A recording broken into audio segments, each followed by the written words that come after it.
Hello everyone. I hope all of you are doing fine and you are safe.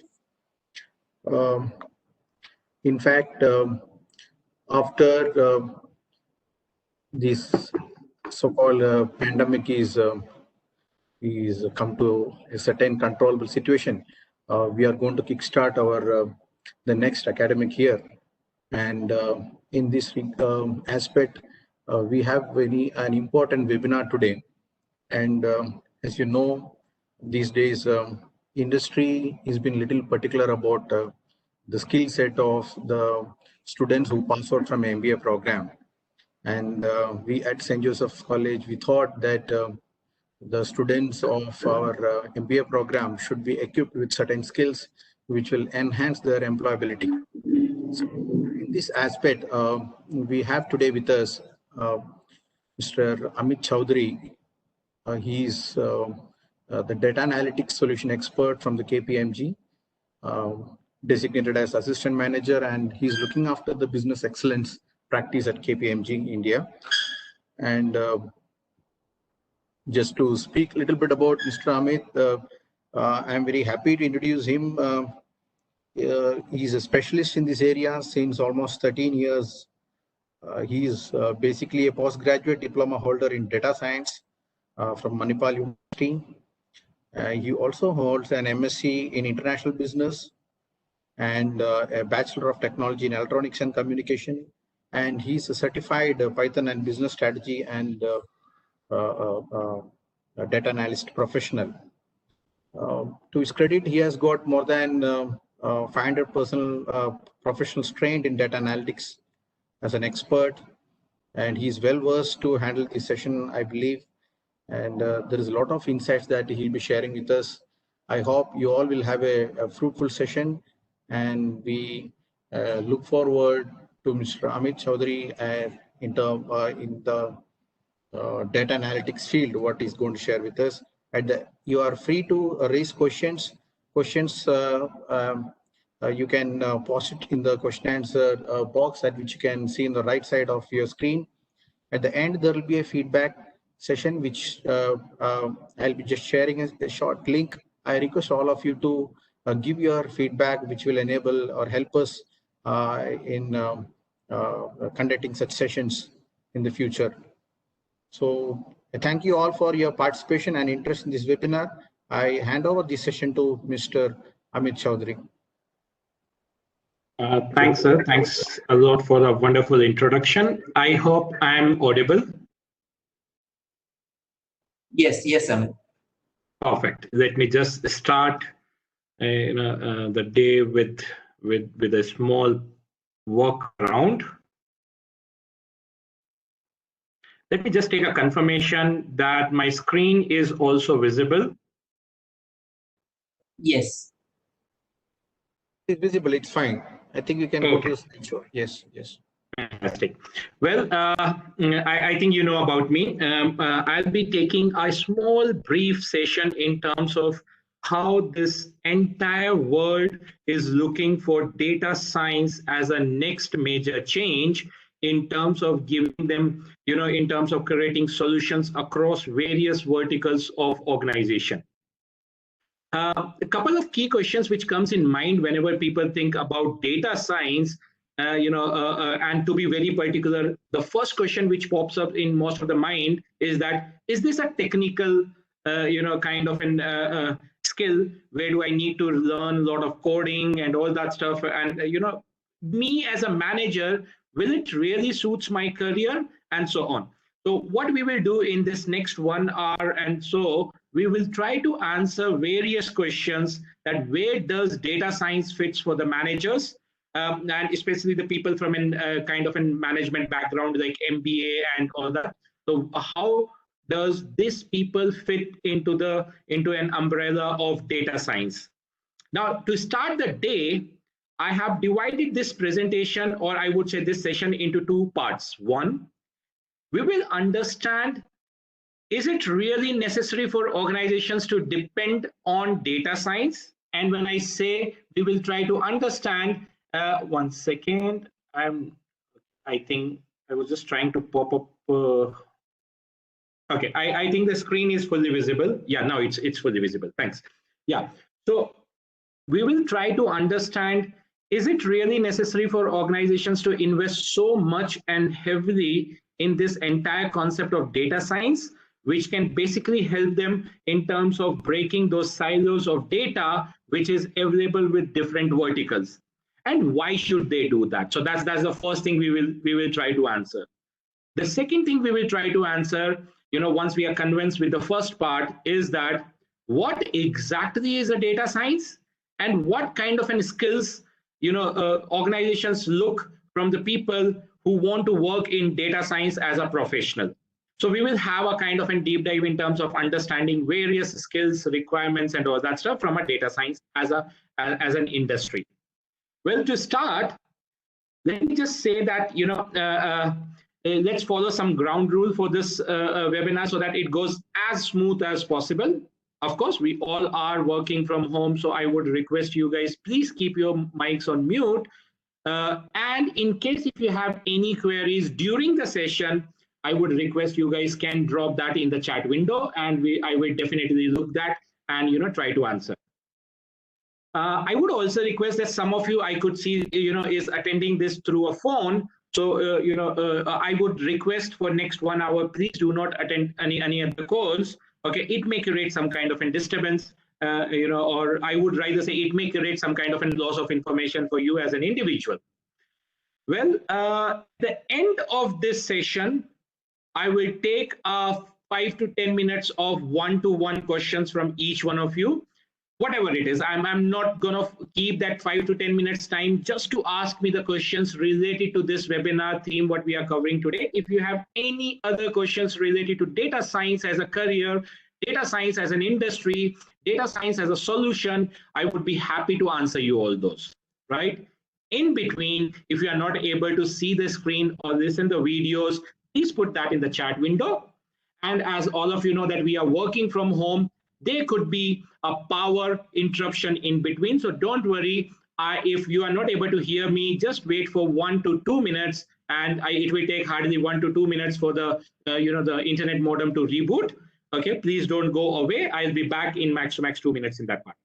Well, on this note, I wish you all the best for this session, and I would love each one of you enjoying and making the most out of this session. On this note, let me start the agenda. What we will look first is we will try to understand this word data silos, and we will also try to understand why there is a situation that data occurs in silos inside the organizations. Then we will have a look how data science comes as a rescue help in terms of breaking these data silos. Okay, so we will look in terms of where data science as a concept is fitting within the organization and helping organization to break that isolation, or I would say to break that wall which is between different departments. We will have a look in terms of understanding data science as a concept and in terms of understanding some of its practical applications. Then we will also have a very brief look in terms of understanding what are the various career opportunities which could be available as a data scientist at different levels, of course. And finally, we will open for a Q&A, right? Let me start the day with the first buzzword known as data silos. All of us, we would agree that data is the new oil, right? Let me just go back and phrase a couple of things. If I go back 3 years, right? If I go back 3 years, I would see people calling or people saying that data is the new oil, right? In a current scenario, companies have changed that slogan, and companies have come up that data is the new opportunity, or I would rather say data is the new business altogether. If you want to ask, how the world is moving or where the world is moving moving purely on a fundamental concept that data will be the new path, which means a lot of organizations are looking that what can I do from my data, and they have started migrating their intuition based, or I would say their gut feeling based decision to a more analytic, or I would say data-driven decision making. Now, what do I mean by data-driven decision making? And is it really a new concept? Data was there from a long time. I would say, data, it's not as new as being started in 2010 or so. It was there back in 1980s, 1970s, 1960s, and so on. Now, the problem at that time was this, that the data was not, the organizations were not very particular and technologically advanced to combine or to store that data and then analyze that data to derive some kind of an insights from it. Whereas in early 2000, or I would say in the early 2000 series, there's so many technologies came up in the ground, or I would say in industry, which has helped organization A to store the data, B to process the data, C and to analyze the data. Now, when companies started looking that now I can store the data, I can process the data, and I can analyze the data, companies have started moving their mindset from a gut-based feeling, or I would say from an experience-based decision-making to a more data-driven decision-making. And that's the reason 73% of companies are now considering themselves as analytically driven. 73, which I would say is almost like 3/4 of the company considered themselves as analytically driven or data-driven companies. Well, on one hand, we are saying that organizations are considering themselves as data-driven organizations or analytically driven organization. On another hand, we are seeing a strange pattern. We are seeing that only 38% of the organizations prefer to share the insights outside their department. Just to give you an example, a typical organization has various departments, or I would say various business unit. There could be a business unit of the KPMG, we have a business unit of business excellence, we have a business unit of data, data transformations, we have a business unit of digital transformations and all that. And then those business units have some or the other kind of verticals. So there might be a sales department, there might be a marketing department, there could be a finance department, there could be a product or an R&D department, and so on. Now, each of this department produce tons and tons of data, which most of the organization feel is relevant to their own department, but that's not the scenario. And that's what lead to something known as data silos. A finance department producing a tremendous amount of data never bother about it, that can that data be used for the marketing department to get some kind of insights. So when I see an organization as a whole unit, I could feel that there is still a lot of opportunity within the organization to share the cross-departmental data with each other and derive some kind of insights from it, so that the entire organization can gain something as a revenue. But when we see the ground reality, we see that not even half, or I would say not even 50% of organizations are willing to share their data outside their department. Forget about the other organization. Of course, you can't share it with the competitors. I'm purely talking about within the same organization, sharing from one department to another department. Still, the organization, some of the organization, and I would say most of the organization, the departments in those organizations prefer to live in silos, or I would say prefer to live in isolation. I should not give my data to another department because they may come up with some kind of questions or some kind of debate on my performance or my department's performance. And that's the fear which hold them for not sharing the performance or not sharing the data of their department with any other department within the organization. Well, if I talk theoretically, or I would rather say if I give you a kind of a more bookish definition of what data silo is all about, I would say it's a kind of an information collection within an organization that is isolated from and not accessible by other part of an organization. Now, which make it very clear, when we talk about that one department is not interacting with other department within an organization. They want to live in isolation. They don't want others to access their data. Might be because of the fear that people will pinpoint their performance, or people will, question their abilities, or whatever it is on that part. But at the same time, removing these data silos from an organization can help organization to get that right information at that right moment of time, which can help them to make a lot of decisions, a lot of data-driven decisions. Now, you will be surprised to know that if I talk to you as a management expert, I would say there is nothing like each department is independent. Departments are always, or verticals in a business are always dependent on each other. Just to give an example, I cannot work, if I'm from a sales department, I cannot work a standalone and I will say that I have nothing to do with an R&D department or the product department. A product department is responsible for giving me some kind of products which can suit the customer requirement. But at the same time, to tell what product may suit the customer requirement is the job of a sales guy, or is a job of a marketing guy who is interacting with the customer on a day-to-day basis. So now the point is this: if I'm able to break this isolation between the department within the organization, I can bring a lot of information at the correct time, with the help of which organizations can really make some game-changing decisions, and they can be benefited a lot. Well, it not only help you to make good decisions, it also help you to economically reduce the burden of storing your data, or I would say storing your information.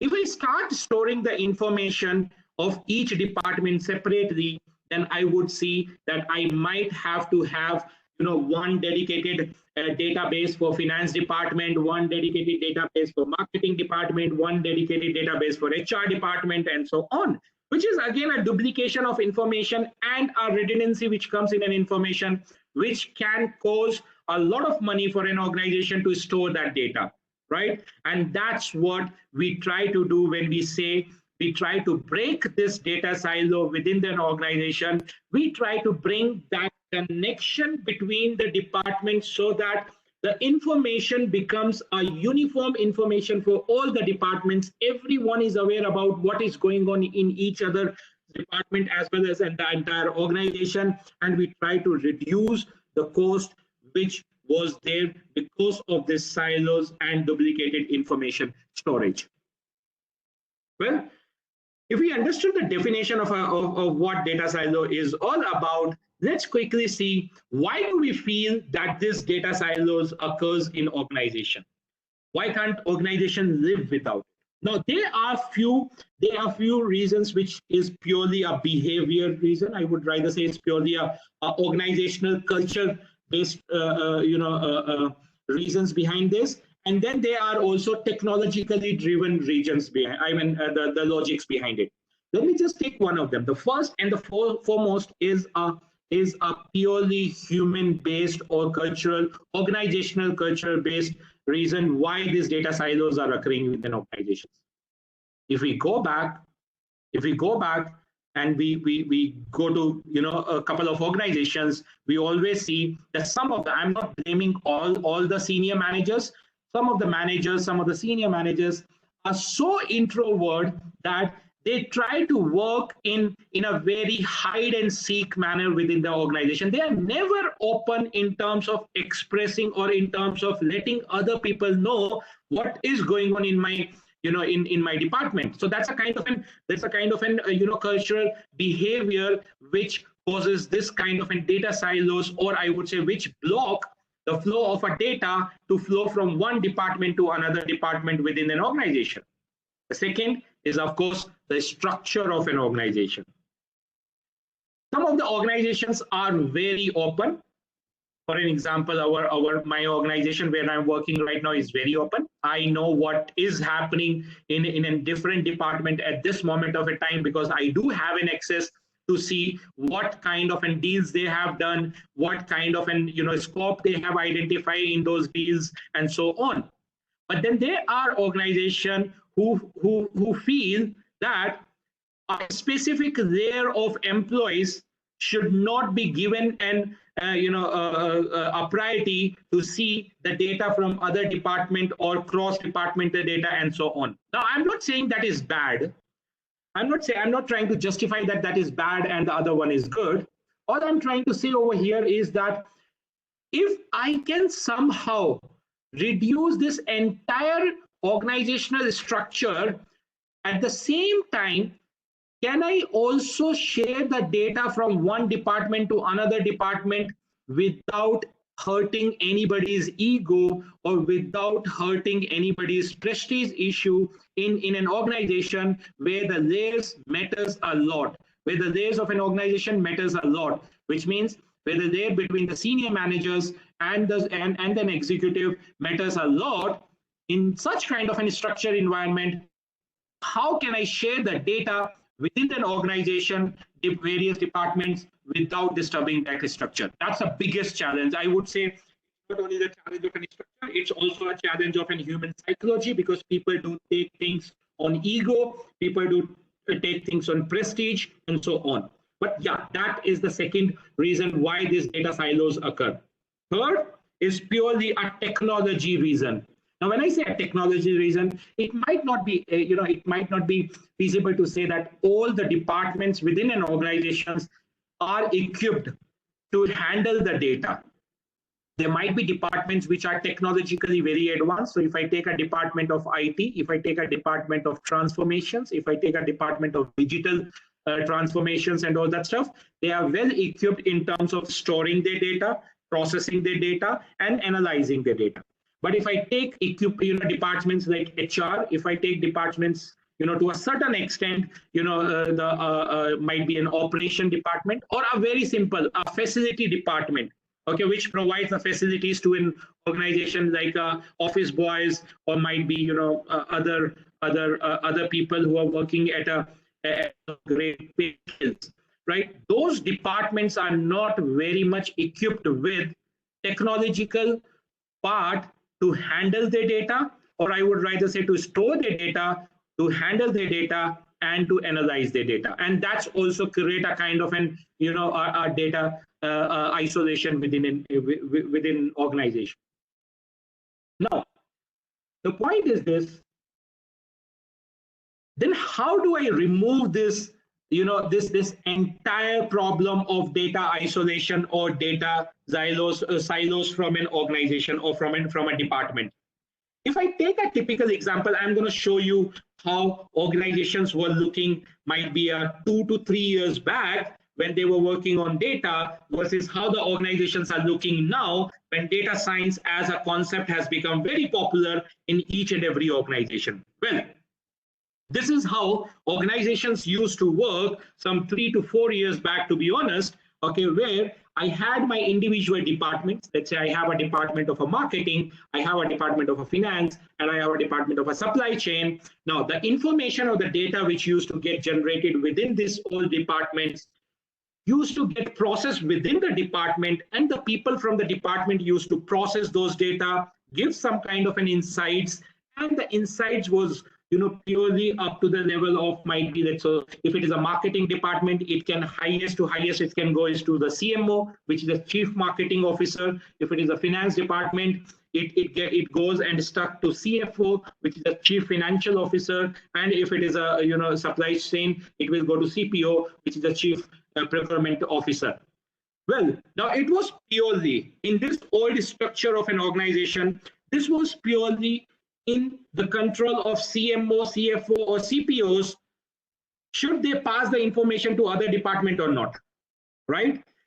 So now the point is this: if, let's say, I'm a CMO, I'm a chief marketing officer, and I am very close to CPO, that is the chief procurement officer, but I don't like working with my CFO, who is handling the finance department, I may pass, based on my decision or my will, I may pass information to CPO, okay, or I can give them some insights from the marketing data which I have, but I may completely reject giving an information to CFO because I personally don't like CFO and working with them. Okay, so that's a more a kind of a psychological behavior of an employee. Well, with data science coming into picture, and that's the reason we call it as data science. And to be honest, we nowadays are not using much of data analytics as a part of it, but we start calling it as a data science, because if I talk about the entire thing, it's a half art and half science, which basically means getting your science correct without destroying the art. Right? And that's the reason we call the entire process as a data science. And after the data science came into picture, this entire organizational structure got transformed to something like this. Which means what? If you see the difference between the previous structure versus this structure, the new structure with the help of data science, the information and insights both have become a kind of an horizontal performance layer. Now, what's the meaning of a horizontal performance layer? The meaning of a horizontal performance layer is this, that there is a single or there is a centralized experts team who is managing the information of all this department, who is generating the insights of all this department, and they are giving the insights to the data to the respective head of the department. At the same time, the information is also flowing to a centralized head, I would rather say, which we in some technical word, whom we call it as CAO, Chief Analytics Officer. Okay. Now, the terms may vary. Somebody call them as a data science leader. Somebody call them as a data science expert. Somebody call them with various other names, right? But the logic is this. Rather than performing information, vertically within each department, now the organization has started processing, storing, processing, and analyzing the data horizontally, which means it should fit all the departments of my organizations at the same level, right? Now, this is one drastic organizational change which companies are bringing to remove that data isolation within an organization and to gain some useful insights from the data. This was not possible. If I go back, this was not possible, or this would not be possible if we do not come up with data science as a concept. Now, let me just understand from each one of you. I'm going to keep the chat window open for around, let's say, 3 minutes, and before I go to the next slide, to understand, when I use the word data science, what pop-ups in your mind? When I use the word data science, what comes in your mind?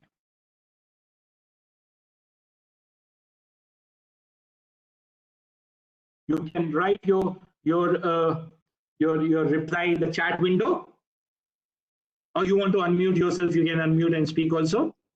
But what do you think comes in your mind the moment we say data science? Okay, data analysis. Okay, yes, data analysis, processing data. Okay, okay.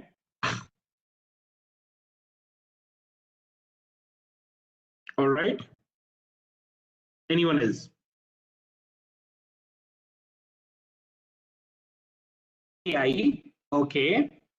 Ren says AI. Rekha says insights, from data to insights. Okay, fantastic. Scientific method of analyzing data. Okay, Rupesh.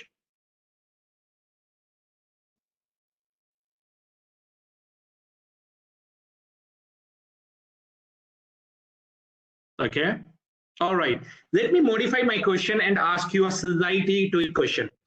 What do you think was the most typical challenge, or what do you think could be the most typical challenge of migrating any? Okay, Nayak says data mining and information extraction. Okay, so now keeping in mind whatever the responses you guys have given, let me ask you another question. What do you think is the most typical challenge for any organization to move from this structure to this structure? Don't give me a human behavior as an obstacle, because that everybody is ready to change nowadays. But on an application point of view, what do you think is the most typical challenge for an organization to move from this this kind of an environment to this kind of an environment. Think around it. According to you, what could be the most collecting data? Okay. Sharing, okay. So the data is unstructured in nature, okay. Fantastic. Segregation, okay. Okay. All right. I think I agree with most of you. I'll take every arguments of you. I'll buy those arguments right now. But let me tell you what's the most typical task over here. The most typical task is this. Imagine I'll give you a simple word. I'll give you one simple word known as bounce rate. What do you understand by the word bounce rate? What do you understand by the word bounce rate? Error, okay. Okay.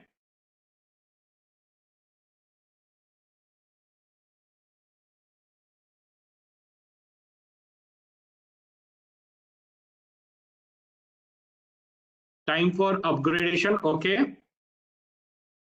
All right, very interesting.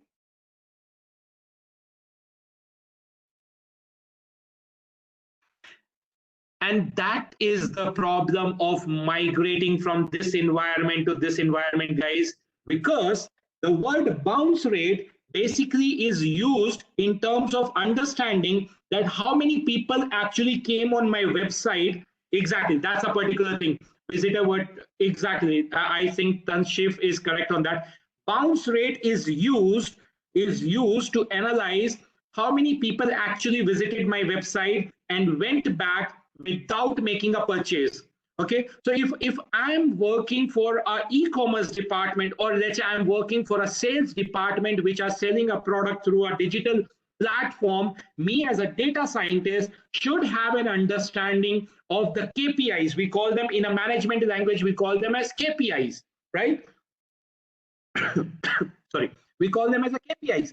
So I should have an understanding that what are the KPIs which need to be followed in a digital sales team or in a digital sales department, versus the KPI which I need to follow into the finance department. So now the point is this, why I brought up this question. The real impact on the customer. Yeah, I got the point.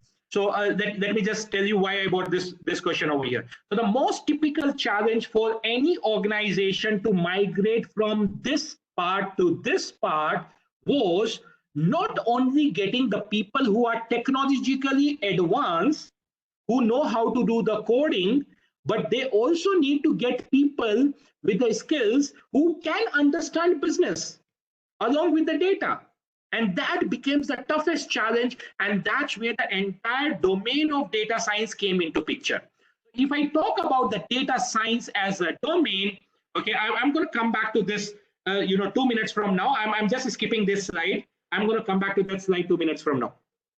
Okay, if I talk about data science as a domain, we call data science as an interdisciplinary field, where we use a lot of scientific method, algorithms, we use systems, which is nothing but technologies, to basically extract the knowledge or the insights from a structure or an unstructured data. To be honest, the data could come to you in a form of a structure like an Excel file. It can also come to you in a form of an audio clip or a video clip, or might be a text which is completely unstructured. Now the point is this, if I break down this definition of data science, to the example what I have given you just now, I would say a person or companies are appointing the team of data scientists who have, one, a skill to frame the problem statements. Now, if I don't have the skills to frame the problem statement, I will not be able to perform that horizontal layer of data analysis and insight gathering. Now, how do I form questions, or how do I frame the problem statement?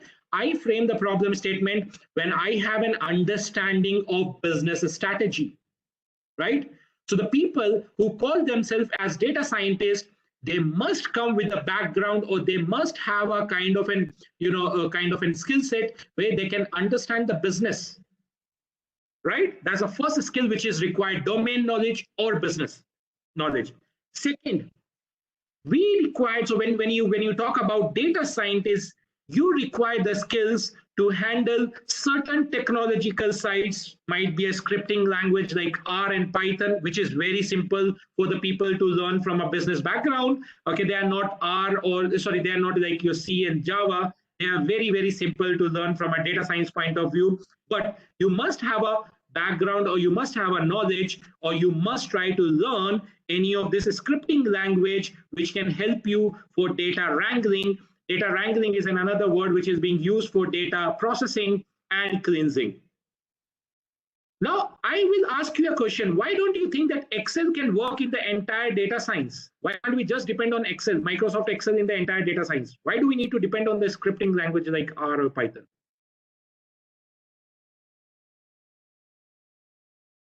What stops us of not using Microsoft Excel everywhere?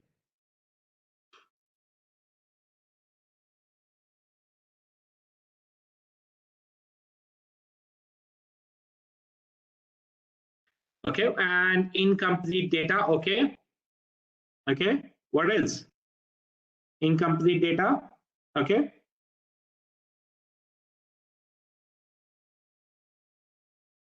anything else? Now, I just say that why can't we just use Microsoft Excel everywhere is from the point of view, one, Microsoft Excel cannot handle unstructured data. So I cannot process like text. I cannot process like audios, videos, images, and all that stuff in Microsoft Excel. The second, yes, limited functionality. The second, Microsoft Excel has a limitation in terms of data handling capacity. A single sheet of a Microsoft Excel cannot handle more than around 10.5 lakh rows. Okay, and it becomes slightly difficult for me to process a huge amount of data. And keeping in mind that nowadays organizations produce a tremendous amount of data, it is very important for a team who call themselves as a data scientist to equip themselves with any of the scripting language like R or Python so that they can clean the data and they can explore the data. Third, they should come with some kind of a mathematical background in terms of understanding the concepts of maths or the concepts of statistics. Just to give you an example, if I ask you, why do we use average as the most critical measure of central tendency? Or when I say the average time taken by each consumer is this, what do I basically interpret with that?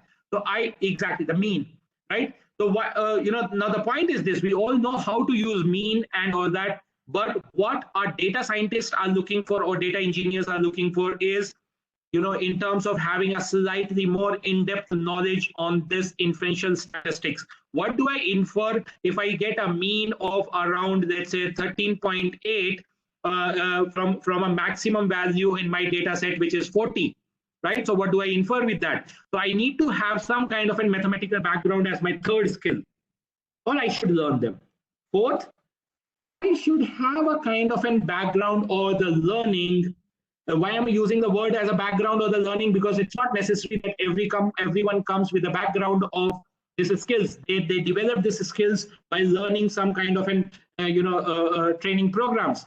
So I should have a background or a learning in machine learning or predictive analytics, right? Which I'm going to explain you in a couple of minutes from now. And the last is I should have ability or learning to express or to give or to present my data insights to my end customer.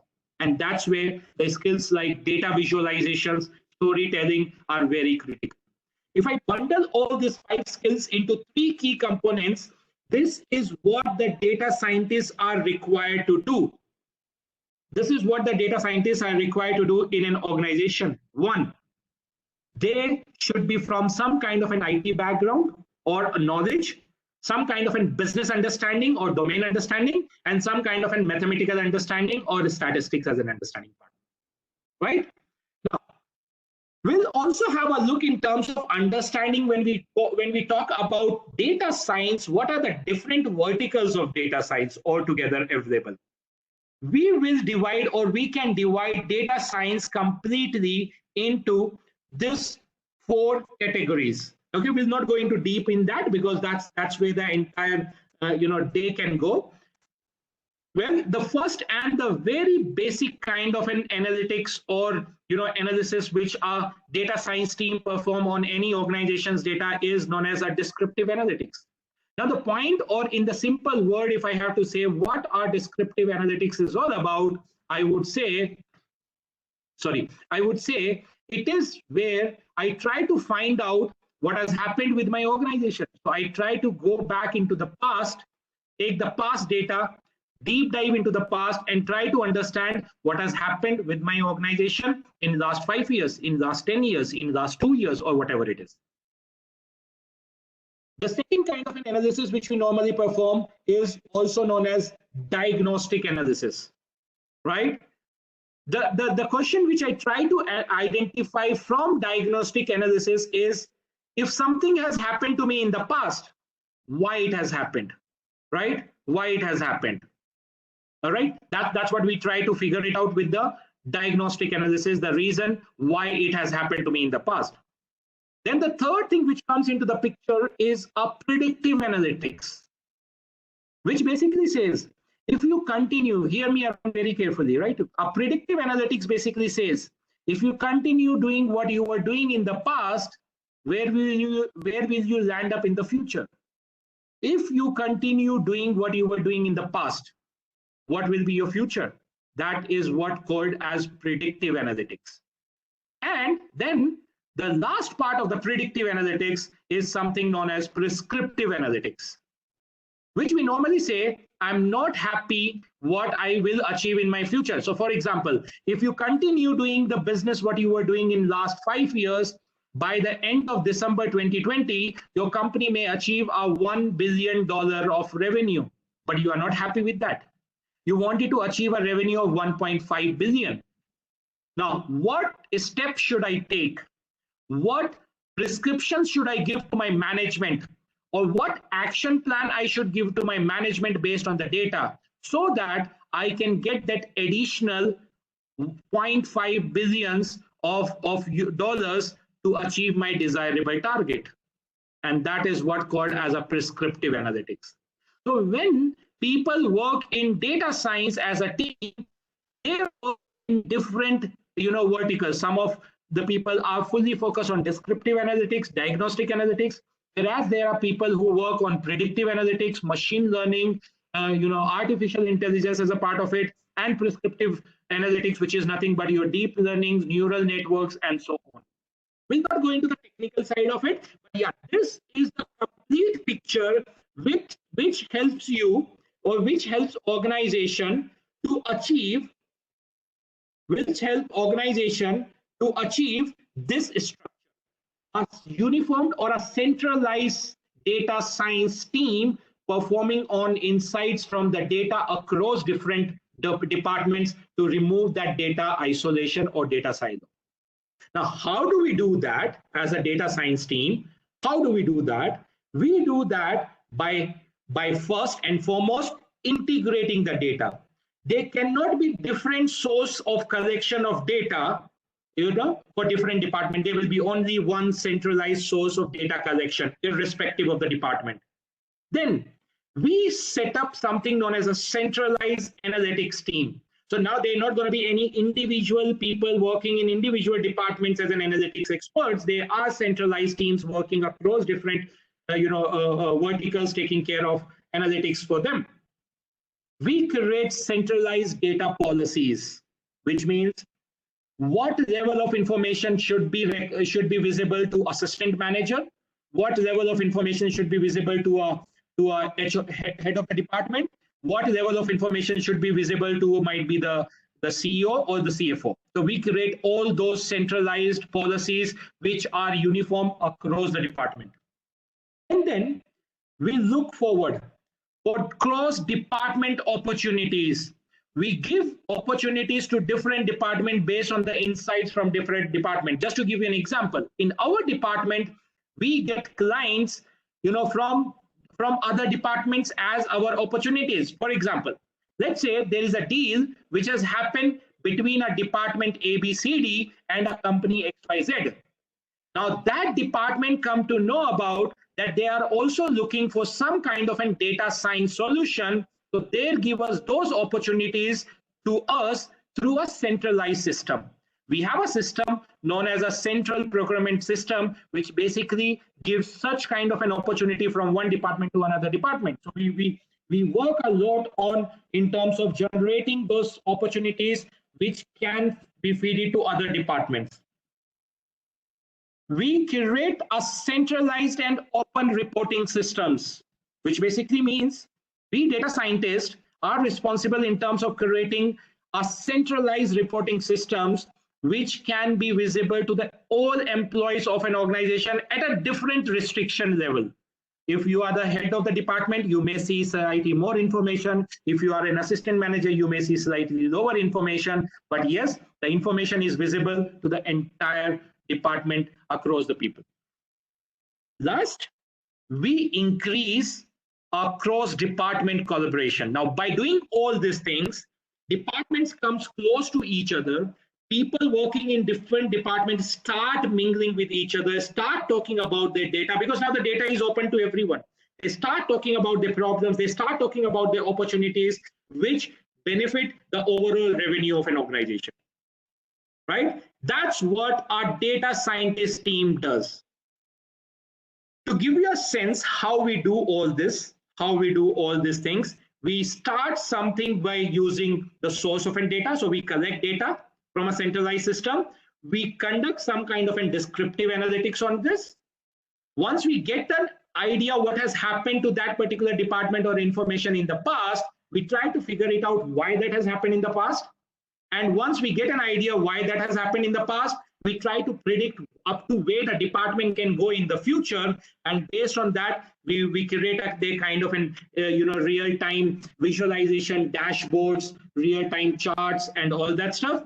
Based on this real-time visualizations and all that, organizations or departments, they form their strategy. Right? That's how we normally play around when we transform the entire cross-departmental work. Well, on this note, let me just take you through to some of the career opportunities which could be available to you as a data scientist. Believe me, all these opportunities are open for all engineering as well as in management background people.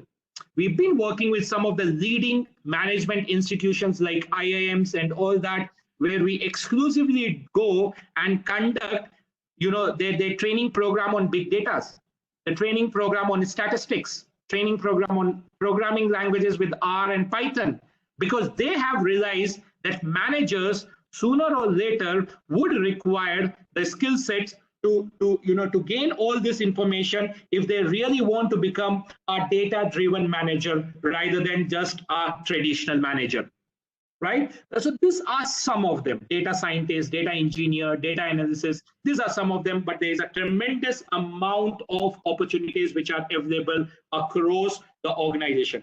Now, the beauty is this: if you correlate this career opportunity graph with the slide which I have shown you over here, this one, the beauty is this: the opportunities which are available to you in a data science field or a data analytics field as a managers across the department.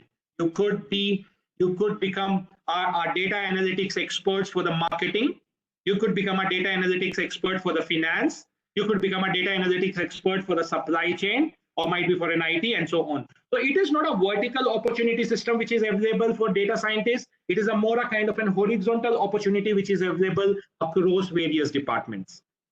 And that's make it interesting for a lot of non-IT people to learn data science, because it helps them to increase their umbrella of opportunities. Well, on this note, I come to an end of this short presentation in terms of making you guys aware what is data silos and how organizations are working with the help of data science team to transform the entire structure of an organization so that department can collaborate with each other, and whatever the insight we get from a data can be used in a much interesting way. Right?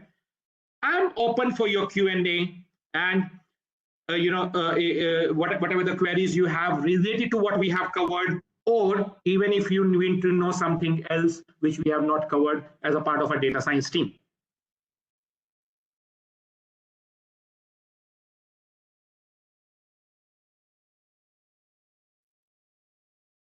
Thanks, Dr. Raju.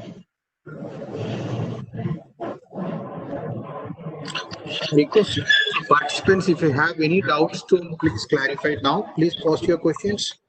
All right. I got a query from Jayasuriya. Will a fresher be able to work on this project? Exactly. I tell you. So that's a very interesting question. Jayasuriya, if you go back to my slide, what I was showing you, people when they work in data analytics team, they work at different level. Just to give an example, freshers, to be honest, will be responsible, highly responsible for data processing and data cleansing formats. Okay, data processing, data cleansing, and data visualization. These are the three things which will be dedicatedly given to the freshers. A slightly experienced people from an analytics background and all that stuff will be responsible for predictive analytics. So freshers will be more responsible for descriptive and diagnostic analysis. A slightly experienced people, might be 3 to 4 years of work experience in analytics industry, will be responsible for predictive analytics, which means creating predictive models, predicting the future values, and so on. A highly experienced people, 6 plus, 7 plus, 8 plus years of an experience in an analytics industry, will be responsible in terms of doing prescriptive analytics, prescribing action plans, what can help organizations to achieve their desirable outcome based on the data, right? So that's how the entire structure workflow. So you as a fresher will definitely be able to work on these projects, okay? And initially your area of work would be limited to descriptive and diagnostic analysis. I hope I answer your question, Jayasuriya.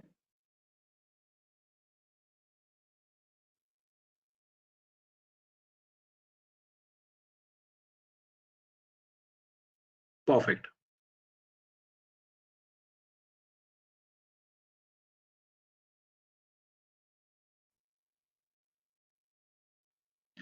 If you guys don't have any further query, I would just like to bring to your knowledge that we are in touch with your institution, which is St. Joseph Engineering College, okay, in terms of launching certain or similar kind of data science professional training programs for management graduates, okay, and I think you guys will very soon get some kind of a notification on that. We are still in the top level, and I think we're going to finalize that very soon, which could be exclusively for the institutions, the SJEC institution.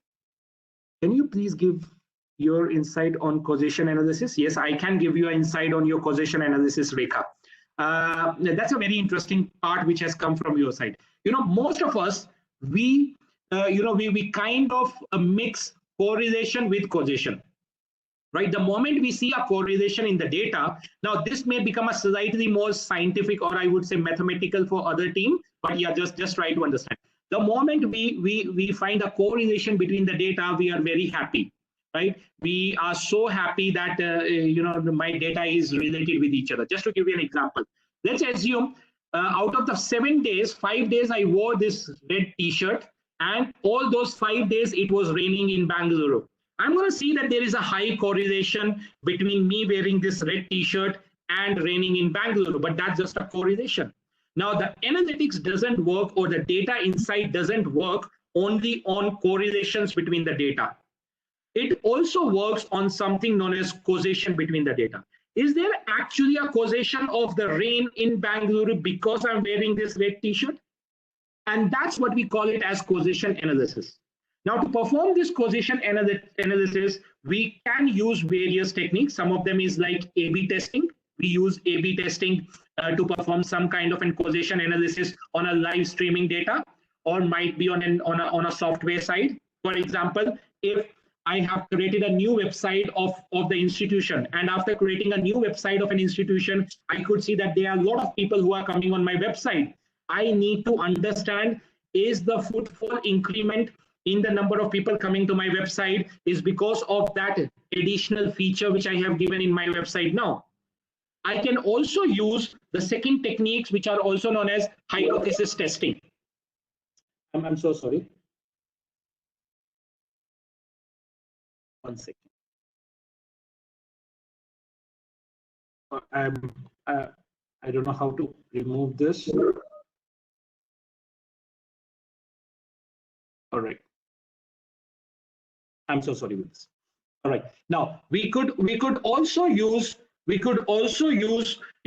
something known as hypothesis testing or test of hypothesis in terms of finding the causation between the data. So the point is this, and there is the vast list of test of hypothesis. You can do parametric test versus non-parametric test, t-test, z-test, ANOVA, and there's a vast list of that based on the conditions which you want to work on. Now the point is this: do not make any insights from the data just because there is a correlation in the data.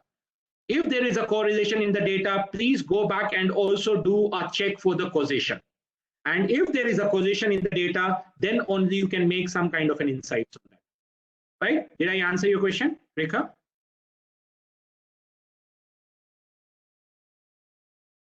Perfect.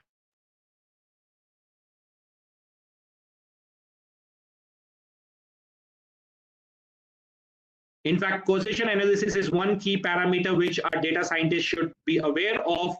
Okay, and that's what we cover very extensively whenever we do any kind of training engagements. All right. If we don't have any further queries, I'm done for the day. It was really nice talking to you all, and I would again like to thank the management of the institution for giving this opportunity and the platform to interact with all of you. I'm looking forward to hear from some of you, or I would say most of you, and I wish you all the best for taking the first step towards exploring the vast environment of data science. And please be firm on your decision that you should make a career in data science, because this is the right time to enter into the data science, as companies are looking for more and more data science professionals. On this note, I'm done for the day. Thanks everyone. Be safe and stay safe. All right, I got one question from Pratyush. For a fresher, future expects which one is the best, ML or data science? Now, Pratyush, if you have seen my slide, if you have seen this slide, data science, machine learning is an integral part of data science. This all is data science: descriptive, diagnostic, predictive, and prescriptive. Everything is data science. Under predictive and prescriptive comes artificial intelligence, machine learning, and deep learning. So machine learning and deep learning is one narrow focus area of data science.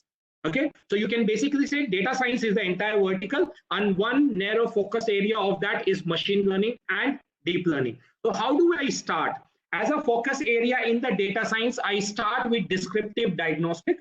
I move into predictive. In the predictive, I learn machine learning, and then I move to prescriptive. As a part of a prescriptive, I learn artificial intelligence and deep learning. That's how the flow works on that part, right? Never ever do a mistake. Let it be very open. Never ever do a mistake of learning machine learning or any deep learning or artificial intelligence without a proper knowledge of descriptive and diagnostic analysis, because there are a lot of concepts from descriptive and diagnostic analysis that are being used into machine learning algorithms. Right, Pritish?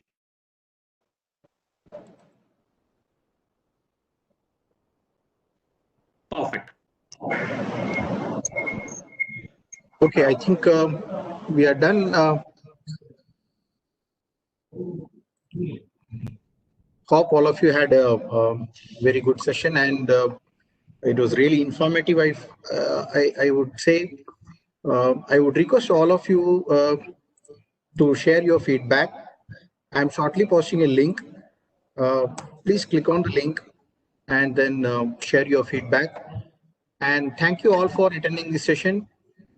Thank you, Mr. Amit, for that wonderful session. It was really informative. And I'm sure that our students and as well as the participants would have enjoyed your session and would have had great learning. My pleasure, sir. Thanks a lot for giving this opportunity. And I'm looking forward to interact with most of you in future.